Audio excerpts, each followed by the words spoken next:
Ever feel like you're trying to keep up with cybersecurity, but it just feels like whack-a-mole? Totally. You patch one thing and another pops up somewhere else. You know what I mean? It's impossible to keep up with all of It it. really is. Yeah. But a lot of cybersecurity, when you really get down to it, it boils down to something the pros call risk assessment.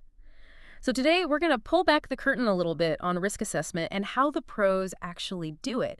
Because, and this is the cool part, you can use these same ideas to protect your own stuff, your own digital life. Absolutely. And to help us kind of go deep on this today, we're diving into a training module from XYZ Corporation. Specifically, we're going to be looking at the section on building a risk assessment table with risk scores. Okay. Sounds maybe a little dry, but I promise you it gets really interesting. Right. This is where we learn the secret language of cybersecurity professionals. Right. I like it. So this training module, this risk assessment table, it starts with something that seems pretty obvious. Figuring out what you value most, your digital crown jewels. And then it walks you through how to kind of systematically figure out what could go wrong and what to protect first. What do you think about that? Yeah, no, I think that's a great place to start because we do that in our regular lives anyway, right? I mean, it's like you lock your door when you leave your house, Right. hopefully. You lock your car. That's a risk assessment. You've decided that the risk of leaving it unlocked is greater than, the inconvenience of having to lock it up. Yeah, or like you leave your wallet in the car. Is that a risk you're willing to take? I mean, Exactly. Exactly. So now let's apply that digitally. What's important to is your online banking. Is it, personal photos you don't want anyone to see? Whatever those digital crown jewels are for you. right. Figure this out. Okay, so we know what we want to protect, at least we're thinking about it. But what about the threats? This training module actually gives some good examples of what companies are worried about. And it's not just like spy movie stuff. We're talking about things like malware. We're talking about insider threats, which is basically employees going rogue. Yeah. And then my personal favorite, social engineering. What do you think about those?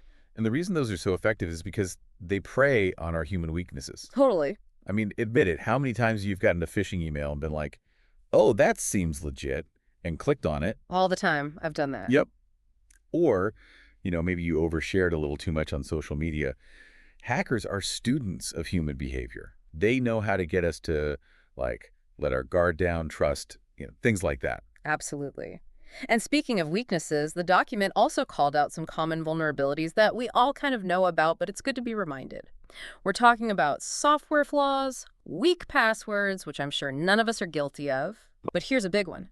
Lack of training. I mean, you can have all the best software, all the best cybersecurity, systems in place, but if nobody knows how to use them. Right. And that's what I was going to say. Sometimes the weakest link isn't the technology. It's us. Yes. It's human error. Yeah. It's outdated systems that people don't know how to use. Yeah. That tends to be more the point of failure than, actually breaking through someone's firewall. Right, because that's hard to do. That's Wow. really hard to do. But if you can trick somebody into just giving you their password, it's a lot easier. Right.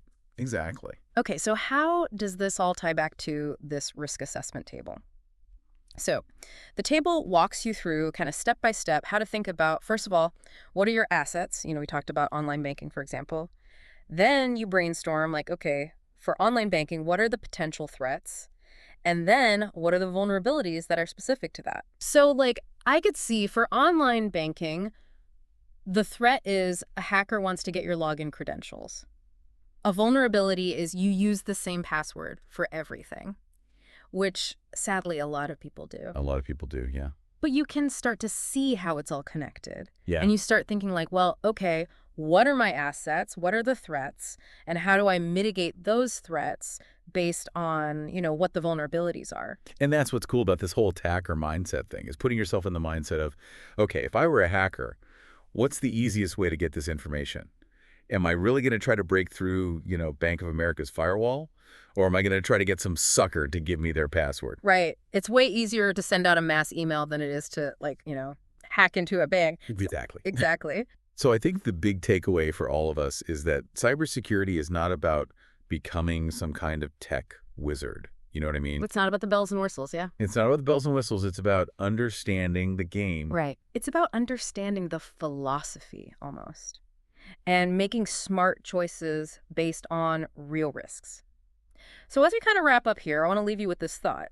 We've talked about how most cyber attacks exploit the weakest link, whether that's a software flaw or, more often than not, human error, right? Right. So what's one thing that you can do today, like right now, to strengthen your own defenses in the digital world? What's the weakest link that you can shore up right now? Something Yeah. to think about. Yeah.